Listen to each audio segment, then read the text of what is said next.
მოგესალმებით. ღია სტუდიის სტუმარია ახალი მემარჯვენეების ერთ-ერთი ლიდერი ქალბატონი მანნა ნაჭყებია. მოგესალმებით ქალბატონ მანნა. როგორც თქვიან, საარჩევნო მარათონი იმ გზაზე გავიდა, რომელ გზაზეც უკვე ადვილად ჩანს 1 ოქტომბერი და რა მოლოდინები გაქვთ ახალ მემარჯვენეებს, მით უფრო იმ პირობებში, როდესაც თქვენ გადაწყვიტეთ მარტო ჩაებათ ამ ბრძოლაში და არ გაერთიანდით არც ერთ სხვა პოლიტიკურ ძალასთან. მოგესალმებით, მადლობა მოწვევისთვის. პირველ რიგში ზოგადად რა მოლოდინია ამ არჩევნების მიმართ ვიტყვი. მე ვფიქრობ, რომ ეს არის ძალიან მნიშვნელოვანი საეტაპო არჩევნები ჩვენი ქვეყნის ცხოვრებაში და მე ვფიქრობ, რომ როგორ დამთავრდება ეს არჩევნები, ეს მნიშვნელოვნად განაპირობებს საქართველოს სვლას ევროატლანტიკური სტრუქტურებისკენ, საქართველოს სვლას ევროკავშირისკენ და ზოგადად ჩვენი ქვეყნის უსაფრთხოების მომავალს. ახალ მემარჯვენეებს არასოდეს არ დაგვიმალავს და ჩვენი 2002 წლიდან დაწყებული ჩვენი მთავარი მიზანი და მთავარი სტრატეგია უსაფრთხოების თვალსაზრისით იყო ის, რომ საქართველო უნდა გახდეს ევროატლანტიკური სტრუქტურების წევრი ქვეყანა და მხოლოდ ამაში ვხედავთ ჩვენ არა მარტო უსაფრთხოების გარანტიას, არამედ ტერიტორიული მთლიანობის აღდგენის გარანტიასაც. ამიტომ ჩვენ ვფიქრობთ, რომ თუ არ მოხერხდა და ხელისუფლებამ ეს პასუხისგებლობა, რომელიც მას აკისრია, უსაფრთხო გარემოში, მშვიდ, სამართლიან გარემოში არჩევნების ჩატარება და თუ კიდევ იქნა მცდელობა იმის, რომ არჩევნები გაყალბდეს და ხელისუფლება ამ გაყალბებული არჩევნების გზით დარჩეს უმრავლესობაში, მე ვფიქრობ, ეს უკვე იქნება საბოლოოდ კარის დახურვა საქართველოსთვის ნატოში შესვლისთვის, ევროატლანტიკური სტრუქტურების შესვლისკენ.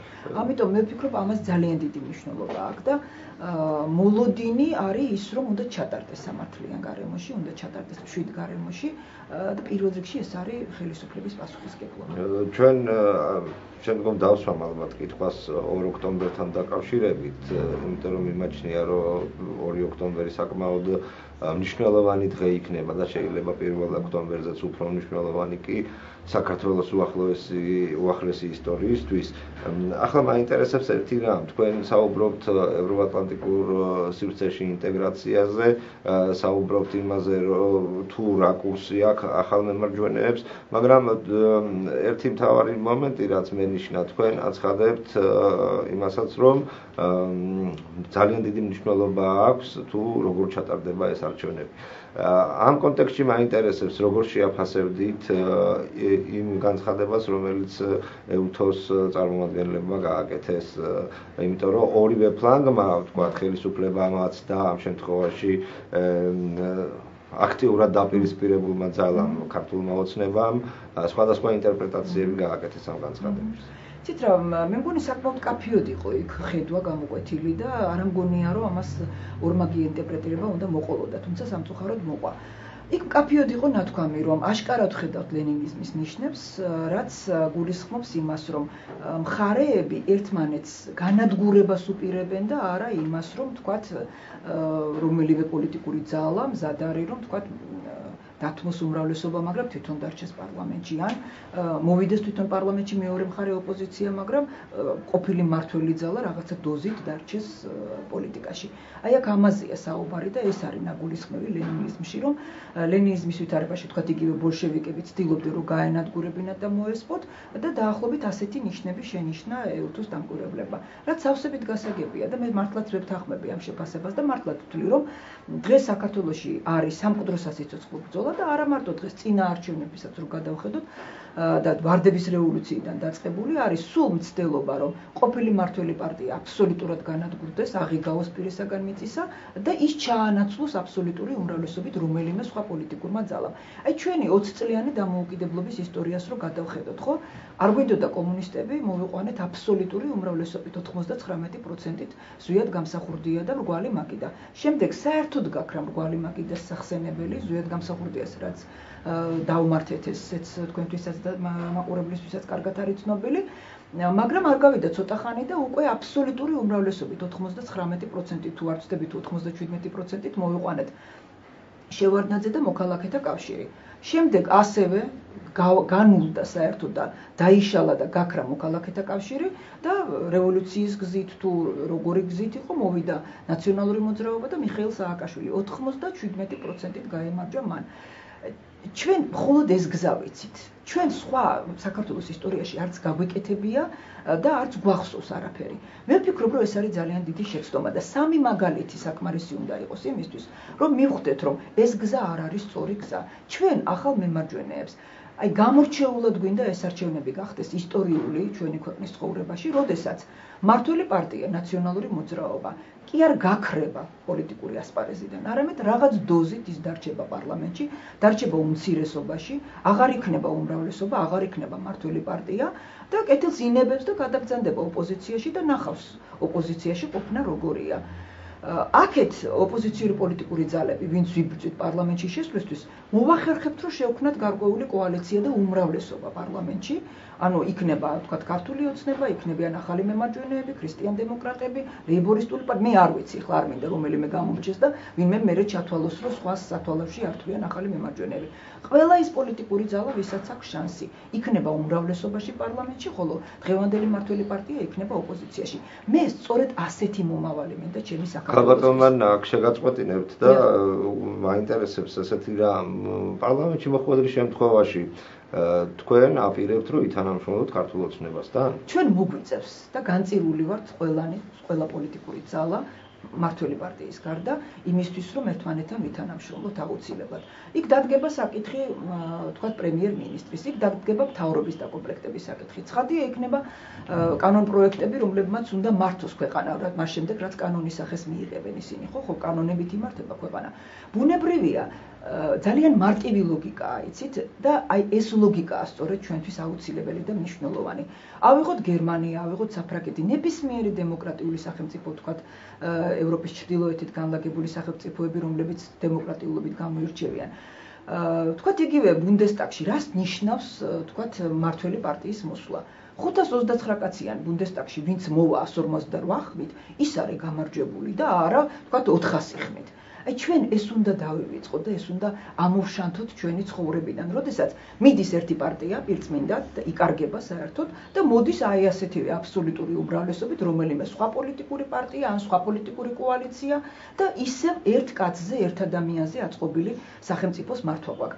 ახალი მემარჯვენეები ამის კატეგორიული წინააღმდეგი ვართ და სწორედ ამიტომ ძალიან ბევრის გასაგონად, ვინც დღეს გვამონათებს, გვიკიჟინებს, გვეუბნება, რატომ არ ახართ ერთად, რატომ არ დადექით ერთად, მათ გასაგონად გვინდა ვთქვათ, ჩვენ არ გვინდა გავიმეოროთ 2003 წლის ვარდების რევოლუცია, როდესაც ყველამ, გარდა ახალი მემარჯვენეებისა, რომლებიც ღიად ვაცხადებდით, რომ ნეობოლშევიზმი მოდის ნაციონალური მოძრაობის სახით, ნუ გავაკეთებთ ამას, ყველამ შექმნა კოალიცია, რომელიც მოვიდა ხელისუფლების სათავეში და ჩვენ გვეუბნებოდა, რომ მტრები ხართ, როდესაც ჩვენს გვერდით ატყიხართ. მაგრამ ძალიან მალე გამოერკვია ყველა და ნახა, რას ნიშნავდა ერთპიროვნული მმართველობა.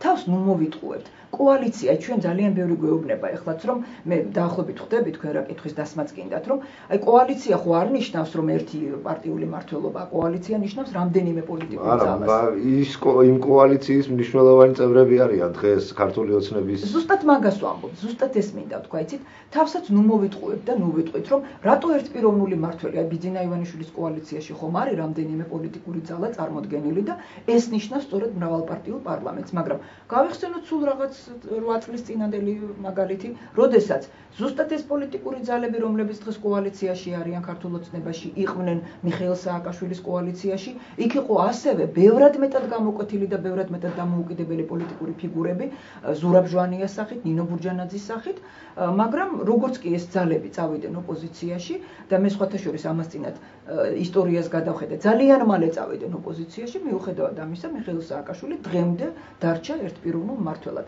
ამიტომ ის რომ ქართული ოცნება კოალიციაა, სულაც არ ნიშნავს, რომ ის იქნება მრავალპარტიული პარლამენტის საწინდარი. ამიტომ ეს არ უნდა დაუშვათ. ამაში ვხედავთ ჩვენ ახალი მემარჯვენეები ჩვენს მისიას და ამისკენ მოუწოდებთ საზოგადოების არა ემოციურ, არამედ თავშეკავებულ ნაწილს, რომელიც ანალიზის საფუძველზე აკეთებს თავის გადაწყვეტილებას. იცით, მე სულაც არ ვარ იმ აზრზე და ძალიან შორს ვარ უბრალოდ იმ აზრისგან, რომ საზოგადოების უდიდესი ნაწილი ამას გააცნობიერებს. ბუნებრივი ადამიანები, რომლებსაც ძალიან უჭირთ უმძიმე სოციალურ მდგომარეობაში არიან, ისინი უფრო ემოციებზე არიან აყოლილი და უნდათ დაუყოვნებლივ ცვლილება, სასწრაფო ცვლილება და ამბობენ, რომ ხვალვე არ უნდა იყოს მიხეილ სააკაშვილი და უნდა მოვიდეს თქვათ ბიძინა ივანიშვილი, რომელიც დარწმუნებული ვარ გვიშველის, მაგრამ ზუსტად ასე იყვნენ ეს ადამიანები დარწმუნებული ვარ რევოლუციის დროს. აი აქ ჩდება ერთი ესეთი კითხვაც, როდესაც ახალი მემარჯვენეები იღებთ გადაწყვეტილებას იბრძოლოთ დამოუკიდებლად იყო წარმოადგენილი პარლამენტში, მაგრამ პრაგმატიზმით კარნახობთ იმას, რომ და აცხადებთ კიდეც, რომ თქვენ მოგიწევთ თანამშრომლობა ოპოზიციურ ძალებს მოგიწევთ თანამშრომლობა. ამ შემთხვევაში თუ კი პარლამენტში მოხვედრის დროს ხელისუფლება შემოგთავაზებთ ამ თანამშრომლობას, რა ნაბიჯი იქნება გადაწყვეტილი? იცით რა არის, აქაც ძალიან მარტივი და ელემენტარული რამ არის. ყოველთვის უნდა დადგეს სიმართლის მხარეზე და ის კანონი მიიღო, ან იმ მთავრობას დაუჭირო მხარი, რომელიც შენი ქვეყნის ინტერესებს ემსახურება. ჩვენ ვფიქრობთ, რომ ძალიან მარტივად არის, იცით, აქ საქმე. რომელიმე პოლიტიკური პარტია, თქვათ ახალი მემარჯვენეები, თუ პარლამენტში შევალთ რაღაცა და შევალთ, რა თქმა უნდა, ხო? თუ რომელიმე სხვა პოლიტიკური პარტია, აი ამ კანონ პროექტს, რომელსაც ხალხი დაინახავს, ხალხი ხედავს, რომ არის ქვეყნისთვის ასიკეთო მხარს არ დაუჭერს, ის თავის კომპრომენტირებას მოახდენს. 2 წელიწადში ისევ მოდის არჩევნები ადგილობრივი თვითმმართველობის, შემდეგ ისევ მოდის საპარლამენტო არჩევნები. ნებისმიერი პოლიტიკური ძალა ეცდება, რომ კარგ წამოწყებას, კარგ ინიციატივას, კარგ კანონს დაუჭიროს აუცილებლად მხარი, იმიტომ რომ მან იცის, რომ ეს არის ჩვეულებრივად, როგორ გითხრათ, კონკურენცია, ისეთივე კონკურენცია, როგორიც არის ბაზარზე. ჩვეულებრივი კონკურენცია. ჩვენ ზუსტად აი ამ მონოპოლიის წინააღმდეგ ვებრძვით, გოჩა. ჩვენ ზუსტად ის გვინდა, რომ მონოპოლია არ იყოს არც პოლიტიკაში და არ იყოს არც ბიზნესში, იმიტომ რომ ერთმაც და მეორემაც დაღუპა ჩვენი ქვეყანა. დღეს მიხეილ სააკაშვილი და მისი ნაციონალური მოძრაობა არის აბსოლუტური მონოპოლისტი პოლიტიკურ სივრცეში, ხო? ხვალ აი ამ მონოპოლის თუ ჩაანაცვლებს ისე ვიღაც მონოპოლისტი. რა თქმა უნდა, ამით არაფერი არ შეიცვლება. უბრალოდ ჩვენ გვექნება, თუ დღეს გვაქვს მიხეილ სააკაშვილის გემოვნებით აშენებული ქვეყანა, ხვალ გვექნება ბიძინა ივანიშვილის გემოვნებით აშენებული ქვეყანა. ეს არ უნდა დაუშვათ. მაგრამ თუ გავიხსენებთ საქართველოს წარსულს, აი ბოლო 20 წლის განმავლობაში გახსოვთ თქვენ შევარდნაძეც უკიჟინებდა მაშინ ხელისუფლებას და მოქალაქეთა კავშირი, რომ ჩვენი უმრავლესობით მოსვლა საჭიროა იმისთვის, რომ ჩვენ მივიღოთ ქვეყნისთვის სასარგებლო გადაწყვეტილებები. ნაციონალური მოძრაობაც აცხადებდა იმას, რომ ჩვენი გამარჯვება ყოველი პარლამენტის არჩევნების და დღეს ქართული ოცნებაც ამას აცხადებს და რომ მივიღოთ შესაბამისი კანონები, რათა ადამიანებმა კარგად იცხოვრონ და ასე შემდეგ. და ამ შემთხვევაში სრულებით არ მიკვირს, თუ კი მომავალშიც მრავალი პარტია იტყვის ამას, რომ მისი უმრავლესობით მოსვლა ამისთვის არის საჭირო. მაგრამ რა უნდა დახვდეს. მაგრამ აი აქ ჩვენ სტუდიაში მოსმამდე საუბრობდით იმ ძიმე ფონზე, რომელიც არის შექმნილი საქართველოს რეგიონებში წინასაარჩევნოდ. სამეგრელოს თემას შევეხებით ჩვენ აუცილებლად რადგან თქვენ ზუგდიდში იხდით კემპს და მაგრამ ერთი რამ ძალიან საინტერესო არის ალბათ აი ამ გადასახედიდან თქვენ განაცხადეთ, რომ არჩევნები უნდა ჩატარდეს სამართლიანად და დემოკრატიულად და ამას აქვს მნიშვნელობა საქართველოს ევროატლანტიკურ სივრცეში ინტეგრაციისთვის, რომ ერთი წამით დავაყენოთ ეჭვის ქვეშ, რომ ესე არ მოხდება იმ ფონის გათვალისწინებით, რასაც ეს ორი მხარე ესე რადიკალურად აცხადებს. სააკაშვილი იძახის, რომ მე ახლა იმ ჭკუაზე რომ გადავაბარო ხელისუფლება ვიღაცას, თქვათ ქართული ოცნება აცხადებს, რომ ისინი მოვლენ ხელისუფლებას, აი აუცილებლად გაიმარჯვებენ და ამ შემდეგ არის ამდენიმე პუნქტიანი გეგმა თუ ეს მიმართვა მოთხოვნა ბიძინა ივანიშვილის და თქვენ როგორ ფიქრობთ იმ შემთხვევაში, თუ კი არჩევნები არ ჩატარდა ისე როგორც თქვენ ფიქრობთ, გსურთ და ვარაუდობთ, სად იქნება 2 ოქტომბერს ახალი მემარჯვენეები სად იქნებიან და რა იქნება ყველაზე ოპტიმალური გადაწყვეტილება თქვენს მიერ საკუთარი აზრის გამოხატვისა 2 ოქტომბრისთვის. ვით უფრო გავითვალისწინოთ იმას, რომ თქვენ არ ხართ რევოლუციური ძალა. ჩვენ არასდროს არ ყოფილვართ რევოლუციის მოსურნე ძალა და ვთვლით, რომ რევოლუციებით შეცვლილი ხელისუფლება სამწუხაროდ ქვეყნის მომავალს არ ადგენდა და ამის ნათელი მაგალითი სამწუხაროდ გვაქვს აგერ სულ რამდენიმე წლის წინ. მაგრამ მოდით თქვენს კითხვას უპასუხოთ, სად იქნებიან ახალი მემარჯვენეები. პირველ რიგში იცით, მე მაინც მგონია რომ ნებისმიერი ასეთი კითხვა, ნებისმიერი ასეთი ტიპის განცხადება, რომელზეც ახლა თქვენ საუბრობთ, აი ბიძინა ივანიშვილის 8 პუნქტიანი თუ 6 პუნქტიანი ასე ვთქვათ მოთხოვნა თუ ულტიმატუმი თუ რა დავარქვა არც ვიცი, აი ეს განცხადება საზოგადოებაში თესავს ნიჰილიზმს. ჩვენ დღეს არ ამგონია რომ სწორია, როდესაც ასეთ კითხვებს ვსვამთ და ასეთ კითხვებს ისმენს ჩვენი ამომრჩეველი, რომელიც მოდი პირდაპირ ვთქვათ, ნებისმიერი კვლევით, იქნება ეს აირაის კვლევები, NDI-ის კვლევები, ვთქვათ, პარტიების მიერ ჩატარებული და იცით თქვენ რომ ნაციონალური მოძრაობაც ატარებს, ქართული ოცნებაც ატარებს კვლევებს, ყველგან ჩანს რომ ადამიანები აპირებენ არჩევნებზე მოსვლას. ერთადერთი ასე ვთქვათ ანტიდოტი, რომელიც ხელს უშლის არჩევნების გაყალბებას არის არჩევნებზე ამომრჩევლის მაღალი დონით, მაღალი პროცენტით გამოცხადება. თუ ამომრჩეველი მოვიდა ამ არჩევნებზე ძალიან დიდი რაოდენობით, გამორიცხეთ ნებისმიერი სქემა, რომელსაც დღეს ხელისუფლება ამუშავებს. განწირულია მარცხისთვის და უბრალოდ ხელისუფლება ვერ შეძლებს არჩევნების გაყალბებას. ჩვენ ამიტომ უყურებთ სიფრთხილით, იცით, ასეთი ტიპის განცხადებებს, ეხლა თქვენი კითხვა დაისმება თუ არ დაისმება, ამას შეიძლება არა აქვს ძალიან დიდი მნიშვნელობა, იმიტომ რომ კითხვის ფორმით არის დასმული, მაგრამ როდესაც ერთ-ერთი ყველაზე ძლიერი ოპოზიციური კოალიცია, ქართული ოცნება, ხელისუფლებას გუშინ წინ უსვამს აი ასეთ კითხვებს, უბრალოდ უყენებს ასეთ ულტიმატუმს, რომ თუ ეს არ მოხდება, თუ ეს არ მოხდება, თუ ეს ასე არ იქნება, თუ თებშევს არ დამაყენებინებ, თუ ფულს უკან არ დამიბრუნებ, თუ ყადაღას არ მოხსნი, თუ იმაში კომისიაში, ეგრეთ წოდებულ უწყებათა შორის კომისიაში ჩვენს წარმომადგენლებს არ შეიყვან, მაშინ ჩვენ არ ვაღიარებთ არჩევნების შედეგებს. ეს რატომღაც მგონია რომ საზოგადოებაში ნიჰილიზმს აჩენს და ვიღაცას ვინც მომართულია იქითკენ რომ წავიდეს და არჩევნებში მონაწილეობა მიიღოს, არა აქვს მნიშვნელობა ვის აძლევს ის ადამიანი ხმას, რაღაცათომ გაუჩეს ამის განცდას, რომ ერიხა, ესენი უკვე ამაზე ლაპარაკობენ და უკვე იმას ფიქრობს, რომ არჩევნები გაყალბდება, ან თუ ეს არ მოხდა, მაშინ არჩევნების შედეგებს არ ცნობს. ამიტომ მოდით, აი, ყველამ მედია საშუალებებმაც, თქვენც, ჩვენც, ოპოზიციურმა პოლიტიკურმა პარტიებმაც, პირველ რიგში რა თქმა უნდა ქართულმა ოცნებამ, გავაკეთოთ მთავარი, საზოგადოებაში გავაჩინოთ იმის განცდა, რომ არჩევნების გზით ხელისუფლების შეცვლა შეიძლება, რომ არჩევნების გზით ქვეყანა შეიძლება გამარჯვების გზაზე გავიყვანოთ. თორე, რასაც თქვენ მეკითხებით 2 ოქტომბერი. 2 ოქტომბერი ისეთი დადგება მემარჯვენეების გარეშეც და ქართული ოცნების გარეშეც, თუ ადამიანებმა დაინახეს, რომ რაც ჩააგდეს ის არ ამოვიდა, რომ იმას აღარავინ აღარ დაჭირდება. ქალბატონმა აქ ამ კითხვის დასმის უფლება საკუთარ თავს მივეცე ერთი მომენტიდან გამომდინარე. ერთ-ერთ პირველ წერილში, რომელთაც ბიძინა ივანიშვილი შემოვიდა ქართულ პოლიტიკაში, მან იდგა საკითხი დადგა ეს შემდგომ მის ინტერვიუებში, პირველ ინტერვიუებში, რომ არჩევნების ლეგიტიმაციასთან დაკავშირებით. მაშინ ეს შეფასება გაკეთდა ცოტა სხვანაირად და ითქვა ესეთი რამ, რომ საქართველოში არჩევნების ლეგიტიმაციას ახდენს სულ რამოდენიმე სტრუქტურა. საუბარი იყო ამერიკის შეერთებული შტატების სახელმწიფო ადმინისტრაციაზე, საუბარი იყო ევროკავშირზე, საუბარი იყო EUTO-ზე, საუბარი იყო NATO-ზე, რომლებმაც უნდა აღიარონ არჩევნების შედეგები და ცნონ ეს შედეგები.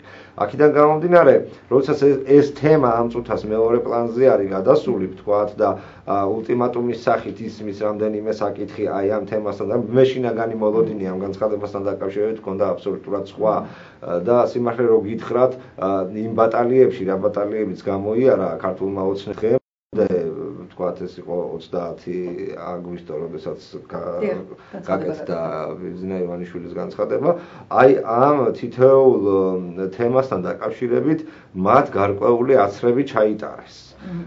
და შესაბამისად ეს შემდგომი ვთქვათ 30 დღის განმავლობაში არ უნდა ყოფილიყო იმდენად ტკივნეული, რომ შესაბამისი აი ეს განცხადებები გაკეთებულიყო. შეიძლება და უფრო სხვა სახის და უფრო მწვავე განცხადებების გაკეთება, რომელიც ვთქვათ ოპოზიციასთან თანამშრომლობით კიდე სხვა რამდენიმე მომენტებს შეეხება. ეს ჩემი გადასახედიდან, მაგრამ კითხვის დასმის საშუალებას ის მაძლევს სწორედ და ის უფლებასაც ის მაძლევს, რომ ეს რადიკალიზაცია რაც ამ ორ ძალას შორის არსებობს და სადაც თქვენ და რამდენიმე პარტიას აი ესე კი ხდებათ ოქროს შუალედის დაკავება, გარკვეულწილად მტკივნეულია, იმიტომ რომ 2 ოქტომბერს თქვენ ბრძანეთ, რომ ახალი მემარჯვენეების და ქართული ოცნების გარეშეცო, მაგრამ თქვენ მოგიწევთ მაინც კონკრეტული განცხადებების გაკეთება.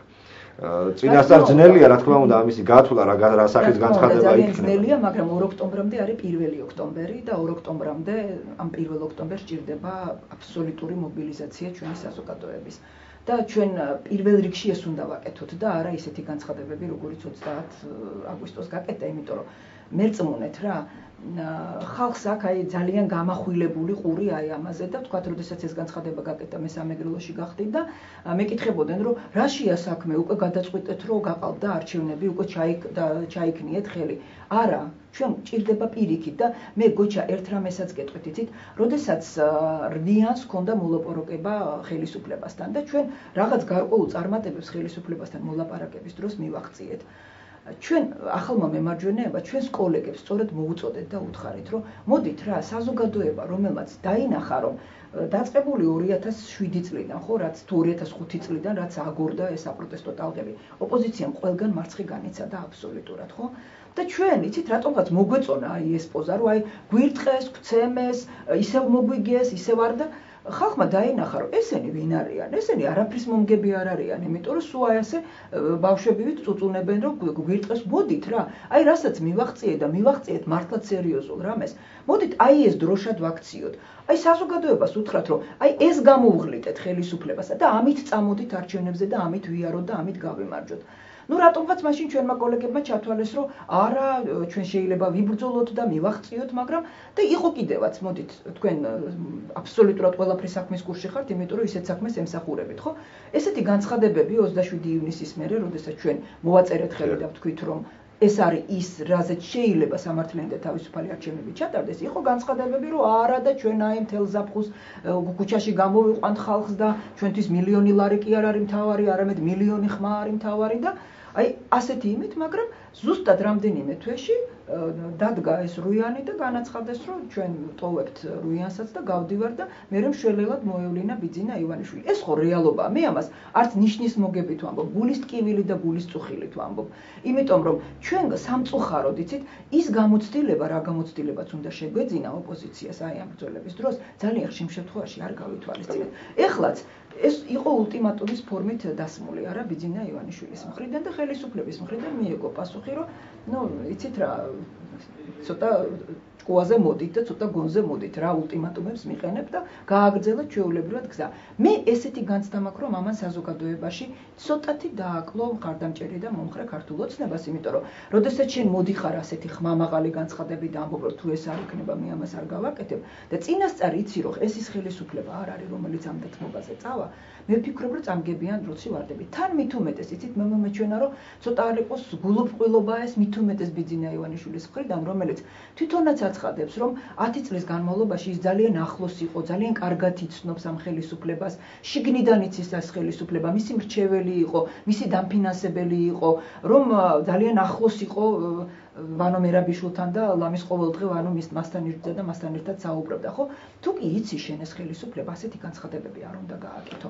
მე მაწუხებს ის, რომ ასეთი ტიპის განცხადებებმა ჩვენს გვაზარალა ახალი მემარჯვენეებიც, აზარალა სხვა ოპოზიციური პოლიტიკური პარტიებიც, იმიტომ რომ გინდა არ გინდა, როდესაც ყველაზე მსხვილი ოპოზიციური კოალიცია ასეთ განცხადებას აკეთებს, ეს ნიჰილიზმი საზოგადოებას გადაედება და გვავნებს ჩვენს. ქალბატონო, არა, თქვენ ამ წუთას იმდენად ემოციურად საუბრობთ ამ თემაზე, ცოტა შეიძლება უტაქტოც იქნება ჩემი მხრიდან ამ კითხვის დასმა, მაგრამ როდესაც ბიძინა ივანიშვილზე ვამახვილებთ კონკრეტულად ყურადღებას, ამ ყველაფერს ის ხო არ გალაპარაკებთ, რომ თქვენ ხელისუფლებასთან ხართ მემარჯვენეები, სხვა ზოგიერთ პარტიასთან ერთად გარიგებულები, როგორც ამას მიიჩნევს ბიძინა ივანიშვილი. ხო, ნუ ახლა ბიძინა ივანიშვილი სამწუხაროდ ასე მიიჩნევს ყოველგვარი არგუმენტების გარეშე და პირველივე განცხადება მისი გამოსვლა იყო სწორედ ეს, რომ ეს არის მილიონ ლარად მიყიდული პოლიტიკური პარტია, მაგრამ ხო გამოჩნდა ძალიან კარგად რიგი როცა დადგა მილიონ ლარის მსურველი პოლიტიკური პარტიების, ხო? იცით რა არის, როდესაც შენ ძალიან კარგად იცი რა ხდება და საზოგადოება შეკავს შეცდომაში, ეს არის ძალიან ცუდი. იმიტომ რომ მილიონი ლარი საიდან გაჟღერდა საერთოდ? მე კიდევ ერთხელ მინდა ეს დავაფიქსირო. როდესაც რვიანს 8 ოპოზიციურ პოლიტიკურ პარტიას ჰქონდა ხელისუფლებასთან საუბარი საარჩევნო გარემოს გაუმჯობესებაზე, მაშინ ჩვენი მხრიდან წამოვიდა ოპოზიციის მხრიდან ეს წინადადება, რომ ბარიერ გადალახულ პარტიებს მიიღოთ ბიუჯეტიდან მილიონი ლარი დაფინანსება, იმიტომ რომ მოდი პირდაპირ ვთქვათ რა, ამ ქვეყანაში უნდა გამსხვილდეს პოლიტიკური პარტიები და ამ ქვეყანაში უნდა იყოს რამდენიმე მსხვილი მოთამაშე პოლიტიკური პარტიის სახით, თორე ახლა დღეს სრული მარაზმია, რაც ხდება ამდენი პოლიტიკური პარტია, რომლის ლიდერის გვარიც არის ის საზოგადოება, მაგრამ თუ მეორე და მესამე კაცი იმ პარტიაში, ხო? და გამსხვილებას, გაძლიერებას ჭირდება აუცილებლად ფინანსები. ფინანსების გარეშე არაფერი არ გამოდის. ეს ყველამ ძალიან კარგად იცოდა, ხელისუფლებამ დათმო რაღაცა და თქვა 2 მილიონი არა, მაგრამ მოდით მილიონზე შევთანხმდეთ, ხო? როდესაც ახალ მემარჯვენეებს ამას ამბრალებ, რომ ამ მილიონზე გაიყიდნენ. და მე როდესაც მოდის ის დღე და ის ვადა, როდესაც შენ უნდა გააკეთო განაცხადი, რომ მე ვაპირებ არჩევნებში მონაწილეობის მიღებას და ბარიერის გადალახვის შემთხვევაში მინდა რომ მივიღო მილიონი. და მიდიხარ და შეგაგ ცენტრალურ საარჩევნო კომისიაში ამის განაცხადი. აი მაპატიეთ რა ქვია ამას. ეს არის ძალიან ცუდი საქციელი, რომელიც არ უნდა გააკეთოს არც ერთმა პოლიტიკურმა ძალამ და მით უმეტეს არ უნდა გააკეთოს იმ პოლიტიკურმა ძალებმა, რომლებიც ჩვენი პარტნიორები იყვნენ ამ მოლაპარაკებების პროცესში და ძალიან კარგად იცოდნენ რა მილიონზე იყო საუბარი, ხო? ეხლა თქვენ ბრძანეთ რომ ეს ხომ არ გალაპარაკებთ რომ თქვენ არ აგირჩიათ ბიძინა ივანიშვილმა. მოდით რაღაცა გავიხსენოთ მოვლენები. ბიძინა ივანიშვილი პოლიტიკურ ასპარეზზე გამოვიდა თუ არ ვცდები 5 ოქტომბერს და 3 ოქტომბერს ახალმა მემარჯვენეებმა ჩვენ წარმოდგენაც არ ქონდა ბიძინა ივანიშვილი თუ აპირებდა ოპოზიციაში წამოსვლას და არც გვექნებოდა ბუნებრივია. 3 ოქტომბერს შევიკრიბეთ ქუთაისში, შევკრიბეთ ჩვენი მომხრეები, წარვადგინეთ პარტიის სტრატეგია. სადაც ნათქვამი იყო მყარა და მკაფიო ჩამოყალიბებული, რომ ახალი მემარჯვენეები აღარ ვაპირებთ არც ერთ პოლიტიკურ ბლოკში შესვლას და დამოუკიდებლად ვაპირებთ არჩევნებში მონაწილეობის მიღებას. ხა მე მინდა თქვენ გკითხოთ გულწრფელად, რა შემთხვევაში უფრო მეტ სიმპათიებს დაიმსახურებს და დაიმსახურებდა ახალი მემარჯვენეები თქვენსას, თუ ახალი მემარჯვენეები რაც თქვენ 3 ოქტომბერს იმას ბოლომდე მიიტანდნენ, თუ 5 ოქტომბერს ბიძინა ივანიშვილის გამოჩენისთანავე იტყოდნენ, რომ არა ბატონო, ჩვენ რაც გუშინ წითქვით, აღარ დაეჯერო და წავედით ბიძინა ივანიშვილთან, ხო? მე ასე მგონია, რომ პირველ შემთხვევაში უფრო მეტ პატივისცემას იმსახურებენ ახალი მემარჯვენეები. ისევე როგორც ახალი მემარჯვენეები ძალიან დიდ პატივისცემას იმსახურებენ იმის გამო, რომ რადგან თქვეს, რომ ჩვენ გაყალბებული არჩევნების გამო არ შევართ პარლამენტში და დახიეს მანდატები, მიუხედავად იმისა, რომ სხვები შევიდნენ, ბოლომდე შეინარჩუნეს პრინციპი. ყოველ შემთხვევაში მე მიმაჩნია, რომ ეს იყო თქვენი პოლიტიკური შეცდომა, თქვენი არა იმ ადამიანების, რომლებმაც იმ დიდი ჯგუფის, რომლებმაც ეს აქციელი ჩაიდინეთ, იმიტომ რომ თქვენ ფაქტობრივად ის ფლანგი მარცხენა ისა, ხო, ტრიბუნა პარლამენტში, მარცხენა ტრიბუნა აი ფაქტობრივად შიშველი და მოვაშიშვლეთ აბსოლუტურად გეთანხმებით, მაგრამ კიდევ ერთხელ ვამბობ, ჩვენთვის მაშინ თავარი იყო პრინციპი და თან არსებობს იცით ესეთი ძალიან კარგი გამოთქმა, გადასახედი.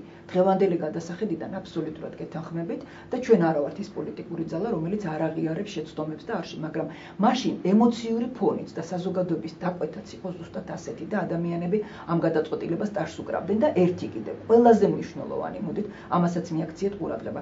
რას ემსახურებოდა ეს ჩვენი ინიციატივა და ჩვენი მცდელობა. მარტო ჩვენი კი არ იყო ეს ახალი მემარჯვენეების. იმ გაერთიანებულ ოპოზიციაში ძალიან ბევრი ადამიანი ამას უჭერდა მხარს. ჩვენ ვამბობდით, რომ მოდით არავინ არ შევიდეთ. არ შევიდეს არც ერთი ოპოზიციური პოლიტიკური ძალა და მარტო დავტოვოთ და გავაშიშვლოთ ნაციონალური მოძრაობა. დავტოვოთ ერთპარტიული პარლამენტი, პირდაპირ მნიშვნელობით. ნუ ვიქნებით ამ ერთპარტიულ პარლამენტში ანტურაჟი, იმიტომ რომ აბსოლუტური უმრავლესობით, საკონსტიტუციო უმრავლესობით ისევ მოვიდა ნაციონალური მოძრაობა. სამწუხაროდ მაშინ ჩვენმა კოლეგებმა და ნაწილმა უпростоრად ეს არ გაითვალისწინა. ნაწილმა კი ბატონო გაითვალისწინა და არ შევიდა პარლამენტში, მაგრამ მოდით ვთქვათ, ყველას რო გაეთვალისწინებინა ეს, დღეს როგორი ვითარება იქნებოდა? ეს ხო იქნებოდა აბსოლუტურად სხვა საქართველო. ერთში გეთანხმებით, როდესაც სხვები შევიდნენ, შეიძლებოდა ჩვენც გვეთქვა, რომ რადგან არ გამოდის ეს გეგმა და ეს სქემა არ ამუშავდა, მოდით მაშინ ახალი მემარჯვენეებით შევალთ, მაგრამ მე მაინც გონია, რომ ახალმა მემარჯვენეებმა ამით მორალური ნაბიჯის გამო ბევრად მეტი რა ვიცი, სიმპათია დავემსახურეთ, ვიდრე ის, რომ მეორე თუ მესამე დღეს გვეთქვა, რომ ცით რა, ახლა ჩვენც შევდივართ პარლამენტში. ასე მგონია, რა თქმა უნდა, პრაგმატული თვალსაზრისით, წმინდა ფინანსური თვალსაზრისით ის, რომ ელემენტარულად, ეხლა მეც არ მაწყენდა 2500 ლარიანი ხელფასი და არც ერთ ჩემს მეგობარს ნამდვილად. არ გაწყენდა ფრაქციის ისა, არ გაწყენდა ის, რომ თუ იქ შევიდოდით, ჩვენზე სადამსჯელო ღონისძიებები არ განხორციელდებოდა და დღეს ჩვენ კომისიაში წევრები არ აგვაქვს. დღეს ჩვენ ყველაზე მცირე დაფინანსება გვაქვს. იმიტომ რომ პირდაპირ აი მიზანმიმართულად ლამის ჩაეწერათ რომ მემარჯვენეებს ეხება ესო კანონში აი ესე ყველა ის პუნქტი მოძებნეს რომელიც ყველაზე მეტად დასჯიდა ახალ მემარჯვენეებს. მე თქვენ ძალიან კარგად გახსოვთ რომ პირიქით გააღეს კარი და თქვენს რომ აი ჩვენ შევცვალეთ ახლა და იქნებ ახლა მაინც შემოხვიდეთ, მაგრამ ნათქვამი ჩვენ უკან აღარ აბლოკეთ და რა ვიცი მე მგონი სწორად ქალბატონო ამ ფონზე მოდით დაუბრუნდეთ ისევ იმ დღევანდელ ბატალიებს რომელშიც თქვენ გიწერთ მოღვაწეობა მახსოვს ირაკლი გალასანია როცა წავიდა სამეგრელოში მან თქვა ესეთი რამ რომ მე მივდივარ შიშის გასატეხად ირაკლი გალასანიაზე და ქართულ ოცნებაზე ბევრად აზრეთ ჩახვედით თქვენ სამეგრელოში და მაინტერესებს ზოგადად რა სიტუაცია არის ამ შემთხვევაში მე გეკითხებით თქვენ როგორც ახალი მემარჯვენეების ლიდერს და არ მაქვს კონკრეტულად სამეგრელოზე საუბარი რეგიონებში რა სიტუაციაა და როგორ აფასებთ და მე რა თქმა უნდა იქ სადაც თქვენ გიწერთ კენჭისყრა. კი ბატონო, მე პარტიიდან ვარ პოლიტიკური კურატორი აჭარასა და სამეგრელოში, მაგრამ ამჟამად უკვე ზუგდიდში ვიყრი კენჭის მაჟორიტარი დეპუტატობის კანდიდატი ვარ ზუგდიდის და სხვათა შორის მე ვამბობ რომ თუ მე ზუგდიდი ამირჩევს, მე ვიქნები არა მარტო ზუგდიდის მაჟორიტარი დეპუტატი, არამედ ვიქნები მთელი სამეგრელოს მაჟორიტარი დეპუტატი, იმიტომ რომ ვინც მე მიცნობს და ვისაც ვახსოვარ პარლამენტში ძალიან კარგად იცის რომ მე მართლაც შემიძლია ბოლომდე ვიბრძოლო ყველას ინტერესებისთვის და გარკვეულ მორალურ ვალდებულებას ეხლაც გვიტნობიცით, იმიტომ რომ მე მოსახლეობასთან შეხვედრებზე დავდიოდი წალენჯიხაშიც, მარტვილშიც, ზუგდიდშიც და ის ადამიანები, ვინც მე მარტვილის რაიონში შემხვდა და თავიანთი გასაჭირი მიამბეს. რა თქმა უნდა, მიუხედავად იმისა, მე ზუგდიდის მაჟორიტარი ვიქნები თუ არ ვიქნები და ისე ვთქვათ პარტიული სიით ვიქნები პარლამენტში, ეს ადამიანები ბუნებრივია იქნებიან გამსაზღვრელი ჩემი პარლამენტში მომავალი საქმიანობის, იმიტომ რომ მე თავს ვალდებულად ვთვლი მათი ინტერესები დავისვა მიუხედავად იმისა, რომელ რაიონში ცხოვრობენ ისინი. მე მათ შევხვდი, მე მათ ხელი ჩამოვართვი, მე მათ უკეთეს ცხოვრებას დავპირდი, მე მათ დავპირდი, რომ ბოლომდე ვიბრძოლებ მათი ინტერესებისთვის და ამიტომ მართლაც ვიბრძოლებ. რა ხდება რაიონებში? ჩვენ ახალმა მემარჯვენეებმა ჯერ კიდევ თებერვლიდან დავიწყეთ სოფლებში სიარული და სხვათა შორის ყოველგვარი ზედმეტი თავდაბლობის გარეშე ვიტყვი. ხანდახან თურმე ესეც საჭირო ყოფილა პოლიტიკაში, რომ შენ თვითონ თქვა რა გააკეთე და რა დაიმსახურე. ჩვენ ვაქციეთ ქართული სოფელი დომინანტ თემად და ჩვენ თქვით, რომ ამ ხელისუფლების ყველაზე დიდი დანაშაული არის ის, რომ მან კი ბატონო ძალიან კარგია რომ მილიარდიდან 7 მილიარდამდე გაზარდა ბიუჯეტი, მაგრამ ძალიან ცუდია რომ აი ამ 7 მილიარდიანი ბიუჯეტიდან თავის ქვეყნის მოსახლეობას 50%-ს, სოფლად ცხოვრებ 50%-ს ახმარს მიზერულ თანხას და დანარჩენი თანხა იხარჯება სხვა საჭიროებებზე. პირველად ჩვენ ავტეხეთ განგაში სოფლად არსებულ მდგომარეობაზე და დღეს ხელისუფლება სხვა ოპოზიციური პოლიტიკური ძალებით საუბრობენ სოფელზე, სოფლის მდგომარეობაზე, სოფლის გასაჭირზე. ძალიან კარგია. ეს არის ოპოზიციის დამსახურება. ხანდახან როცა გვეტყვიან ხო, აი თქვენ რა გაგიკეთებიათ? მე არ ყოფილვარ ხელისუფლებაში. მე ყოველთვის ოპოზიციაში ვიყავი და გამიკეთებია ის, რომ რომელიმე თემა დომინანტად მიქცევია. რაღაცაზე ხელისუფლების ყურადღება მიმექცევინებია და რაღაცა იძულებით გამიკეთებინებია ხელისუფლებისთვის. თებერვალში, მარტში, აპრილში რო გითხრათ რომ რაღაცა განსაკუთრებული ზეწოლა იგრძნობოდა გარდა შიდა ქართლისა. აი შიდა ქართლის სოფლებში მე დაფიქრია ჭიხრაძე დავდიოდით მაშინ იგრძნობოდა რომ აბსოლუტურად აკონტროლობდა ხელისუფლება ყველაფერს და სადაც ჩვენ გამოვცხადებოდით შეხვედრაზე, იქ იდგა პოლიციის მანქანა და უბრალოდ იქიდან აკვირდებოდა და უყურებდა ხალხს და მომენტალურად რამდენიმე ათეული ადამიანი ამ შეხვედრიდან იხსნებოდა და მიდიოდა და ჩვენთვის გასაგები იყო რატომაც იხსნებოდნენ, იმიტომ რომ იქ უყურებდა პოლიცია, აფიქსირებდა ყველაფერს და ამ ადამიანებს არ უნდათ რომ პრობლემები შექმნოდათ. სამეგრელოში სულ სხვა კურსი და გეზი ჰქონდათ აღებული და ეს თვალსაჩინო და თვალნათელი იყო. აქ სოფლებში აუცილებლად ხდებოდა სოფლის გამგებელი, რომელიც ცდილობდა რომ შენ ერთს ეუბნებოდი, ის ცდილობდა რომ მეორე ეთქვა თავისი მრევლისთვის, ასე ვთქვა თავისი თანასოფლელებისთვის, მაგრამ ჩვენა გამოვნახე ძალიან კარგი გზა და ვეუბნებოდით, რომ შენ სულ აქ ახარ და როცა გინდა შეხვდი და ელაპარაკე და მე 600 კილომეტრი მაქვს წინ და უკან გასავლელი ამ ხალხთან შესახვედრად და შედარებით მარტივად რამდენიმე გამონაკლისის გარდა, სადაც ცოტა მწვავე საუბარში გადაიზარდა ეს ყველაფერი, შედარებით მარტივად გვარდებოდა პრობლემები, მაგრამ ეხლა უკვე რაც გამოიკვეთა ხელისუფლების მაჟორიტარი დეპუტატობის კანდიდატები, რაც უკვე გადამწყვეტ ფაზაში შევიდა არჩევნები, უფრო მეტად იგრძნობა წნეხი და მოჭერა ამორჩეველზე. იქნება ეს სოფლის გამგებლების მეშვეობით, იქნება ეს პოლიციის მეშვეობით და განსაკუთრებულად იგრძნობა ეს სამეგრელოში. ხა თვითონ ის ფაქტი, რომ ზუგდიდის მაჟორიტარი დეპუტატობის კანდიდატი არის ყოფილი პროკურორი, ხო? ბატონი როლანდ ახალაია. რომლის შესახებაც მეც ის ვიცი, რაც გაზეთებში იწერება და რა აზრით საზოგადოებაში არ ვიცნობ პირადად და ვერ ვიტყვი რა ადამიანია და როგორია, მაგრამ თავისთავად ეს ფაქტი მაინც მიანიშნებს, რომ ზუგდიდში ყოველ შემთხვევაში ხელისუფლება მაინც ცდილობს, რომ ასე ვთქვათ, პოლიციური გავლენის ქონე არჩევნები ჩაატაროს. მე მაინც გული მიგრძნობს, რომ იქ კიდევ უფრო მოიმატებს წნეხი და კიდევ უფრო გავლენა ქვეშ მოექცევიან ადამიანები. საქართველოს დანარჩენ რეგიონებშიც, როგორც ჩემი მეგობრები მეუბნები, ანუ სხვა რეგიონებზე არიან მიმაგრებული, აი ეს წნეხი და ეს გავლენა უკვე უფრო მეტად იგრძნობა. და საინტერესო არის ერთი ესეთი მომენტი, ირაკლი ალასანია, ასევე თქვენი კონკურენტი არის ქართული ოცნებიდან და მოთ ესე ვთქვათ, თუ კი განვაზოგადებთ ამ თემას, ხო? აი, როცა თქვენ წრეხზე საუბრობთ და ასე შემდეგ, ქართული ოცნება მუდმივად აკეთებს ხოლმე განცხადებას მისი მომხრეების, დაკავების, მისი მომხრეების, თქვათ, დაშინების, დაშანტაჟების და ასე შემდეგ. თქვენთან მიმართებაში რა ხდება ახალ ემარჯვენეებთან მიმართებაში, ამდენად იგრძნობა ეს თქვენ მომხრეებთან დაკავშირებით?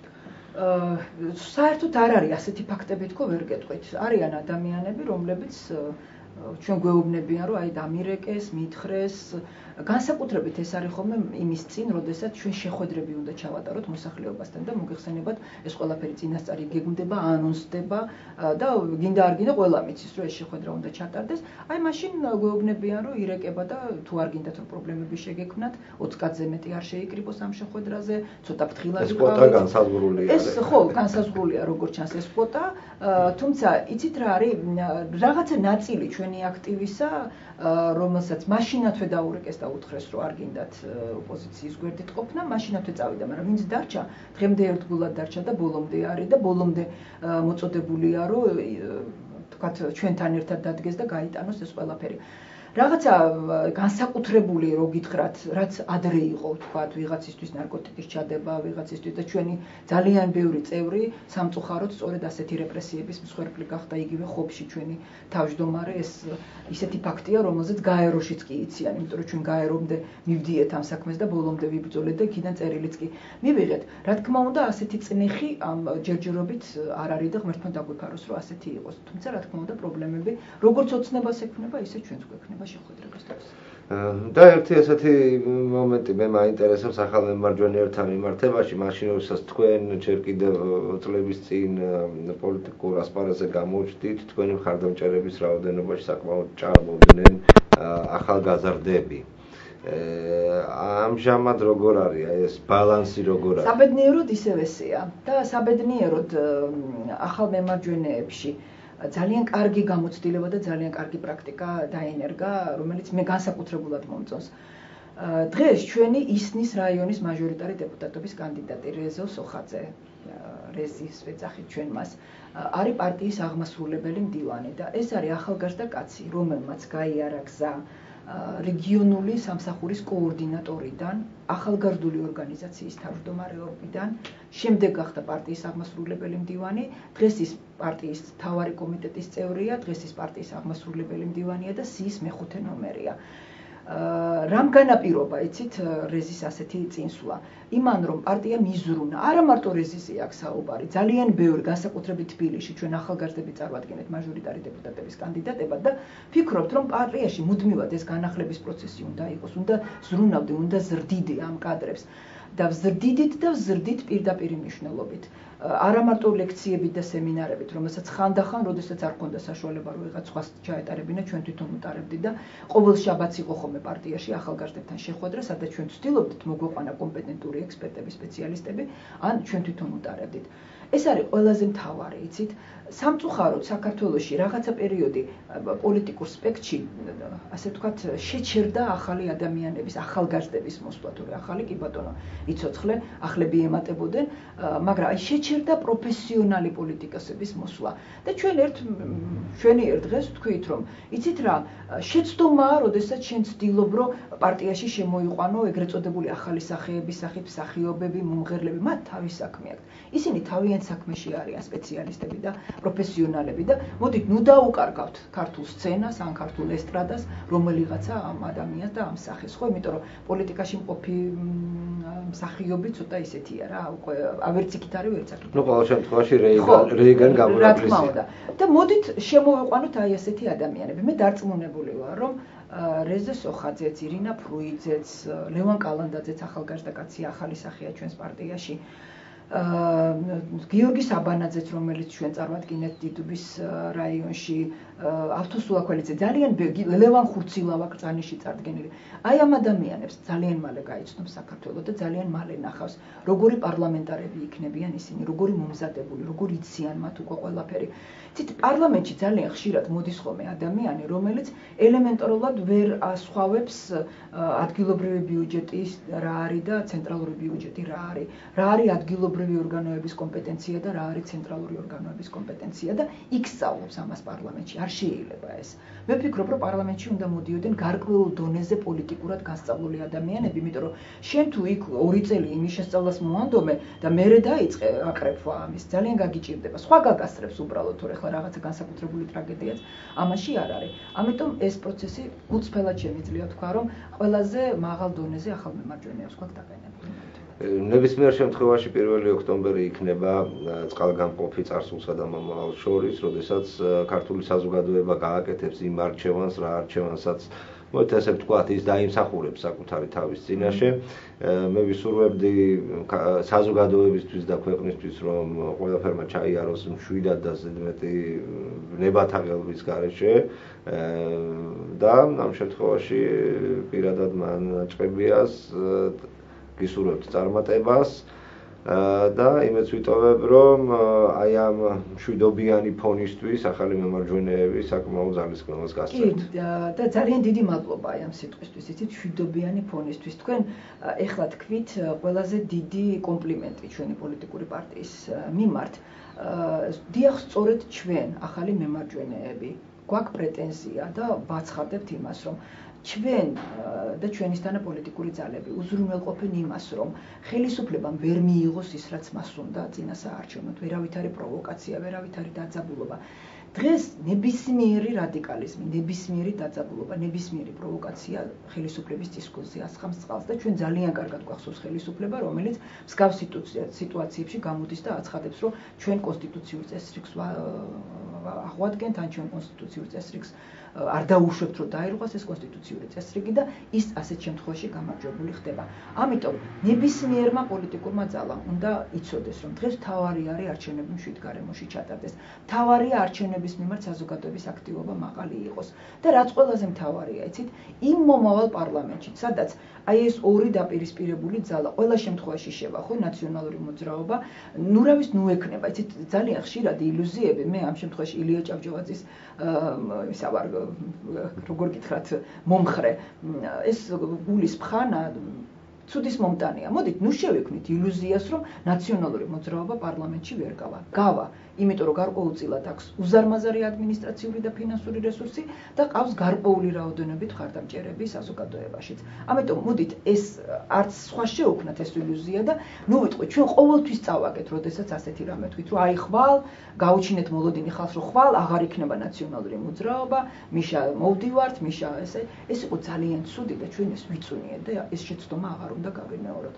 პირიქით, მე ვფიქრობ, რომ დღეს უნდა ვთქვათ, რომ იქნება ნაციონალური მოძრაობა პარლამენტში, იქნება ოპოზიცია ბევრად უფრო დიდი რაოდენობით და ჩვენი ამოცანაა ნაციონალური მოძრაობა უმცირესობაში დავტოვოთ, მაგრამ იმ პარლამენტშიც, როდესაც იქნება ეს ორი პოლუსი ნაციონალური მოძრაობის და ქართული ოცნების სახით, ჩვენ ვფიქრობთ, რომ სწორედ ჩვენისთანა პოლიტიკური ძალები არის აუცილებელი, როგორც ჯერ ერთი დამამშვიდებელი აი ამ ორი რაღაც დაპირისპირებული ძალის და მეორე, ეს არის ის ბალანსი, რომელიც სიმართლისკენ გადასწონის სასწორს, იცით, თუ ხელისუფლება შემოდის პარლამენტში ისეთი კანონპროექტით, რომელიც ხალხის ინტერესების საზიანოა. ქართულ ოცნებას, სხვა პოლიტიკურ ძალებს, ახალ მემარჯვენეებს გვექნება ერთი ამოცანა, რომ დავდგეთ ერთად და ეს არ გავაკეთოთ. თუ ქართული ოცნება შემოდის ისეთი კანონ პროექტით, რომელიც არ იქნება ქვეყნისთვის სასიკეთო და საზიანო, მაშინ სხვა პოლიტიკური ძალები უნდა დავდგეთ ერთად და არ დაუშვათ ეს. იცით, აი, როდესაც ხელის გულზე გაქვს განვლილი პარლამენტი და საკუთარ ზურგზე გიწვნევია ყველაფერი, იცი რა ხდება და როგორ ხდება და მე არ დამავიწყდება, როდესაც განათლების რეფორმასთან დაკავშირებით. დავდიოდი და ნაციონალური მოძრაობის წევრებსაც. აი, ფეხ-დაფეხ ყველასთან მივედი და 99 ხელმოწერა შევაგროვე. იმიტომ რომ მართლა სწორი კანონ პროექტი შემქონდა, ალტერნატიული კანონ პროექტი და მითხრეს, რომ კი, გეთანხმებით, სწორია, ესე ჯობია. და დილით მივედი და დამხვდა კარებში გიკაპოკერია და მითხრა, რომ სუტყვილა ზრუნავთ. ჩვენ გავეცით განკარგულება, თქვენ მხარს არავინ არ დაგიჯერთ. ეს ხო ძალიან ცუდია ქვეყნისთვის. და როდესაც არის აი ასეთი უკიდურესი ცენტრალიზაცია რომელიმე პოლიტიკურ ძალაში და რომელიმე პოლიტიკურ კოალიციაში და მერწმუნედ გამოცდილებით, დღესაც ჩანს ეს, რომ ბიძინა ივანიშვილი აცხადებს ერთპიროვნულად მე ვიღებ გადაწყვეტილებებს. აი ჩვენ არ გვინდა რომ ვიღაცამ ერთპიროვნული გადაწყვეტილება მივიღოთ და ამის საპირწონედ უნდა ვიყოთ აუცილებლად პარლამენტში. მე ვფიქრობ, რომ ეს არის ძალიან სწორი მისია ახალი მემარჯვენეების გავადრო და ისევე როგორც 2003 წლის ვარდების რევოლუციის დროს ჩვენ ვიყავით საკუთარ სისხლში ჩანთხეული. მე პირდაპირ შემიძლიათ გითხრათ, რომ რამდენიმე დღე ჩვენ ქუჩაში ვერ გამოვდიოდით, იმიტომ რომ ადამიანები გვამუნათებდნენ და გვეუბნებოდნენ, რომ აი თქვენ არ დაუჭირეთ ხარი, მოდიოდა ახალი ძალა და მოდის და მოვიდა და ეხლა იყავით აი ასე გვეუბნებოდნენ, მაგრამ გაიხსენეთ, ეს მოხდა ნოემბერში და 4 იანვარს მიხეილ სააკაშვილი ტრიუმფით აირჩიეს ქვეყნის პრეზიდენტად. და 28 მარტს ახალმა მემარჯვენეებმა გადავლახეთ ბარიერი. არა თუ გადავლახეთ, ჩვენ 10% ჰქონდა და მე დაიწყეს ოლქების გაუქმება. რას კარგავდნენ, მათ მილიონი ხმა ჰქონდა და ოლქების გაუქმების შედეგად ჩვენ პრაქტიკულად ბარიერს ვერ ვლახავდით და სწორედ აი ეს საერთაშორისო ორგანიზაციები მე მაშინ ვერ მოვასწარი თქვენთვის მეთქვა და ის დამკვირვებლები, რომლებსაც პარალელური დათვლებიც ჰქონდათ, რომლებიც დაკვირვებასაც აწარმოებდნენ, პირდაპირ განუცხადეს ნაციონალურ მოძრაობას და უთხრეს მიუხედავად იმისა, რომ მიშა პირდაპირ ამბობდა, მე არ მჭირდება ოპოზიცია ზურგში ლახვარია, უთხრეს, რომ კეთილი ინებეთ მემარჯვენეები, შესული არიან პარლამენტში, თავი დაანებეთ ამ სისულელეებს, ოლქების გაუქმებას, აგერ არის პარალელური დათვლები, აგერ არის ჩვენი დაკვირვების შედეგები და ახალი მემარჯვენეები აღმოჩნდით პარლამენტში. მე ღრმად ვარ დარწმუნებული. და ერთ-ერთი მიღწევაც იცით საარჩევნო გარემოს გაუმჯობესების თვალსაზრისით, ახალი მემარჯვენეები, რის გამოც წავედით აი ამ შეთანხმებაზე ხელისუფლებასთან იყო საარჩევნო სიები და მერწმუნედ საარჩევნო სიები ნახავს თვითონ ხალხი, იქნება ბევრად უკეთესი და ის გაუგებრობა, რომელიც სამწუხაროდ ვიღაცებმა დათესეს და პირდაპირ ვეთქვი კოკა გუნცაძე და მისმა ამომრჩევას და სიამ, რომ ყველაზე მრავალრიცხოვანი სია დღეს თურმე და ყველაზე ცუდი სიაა.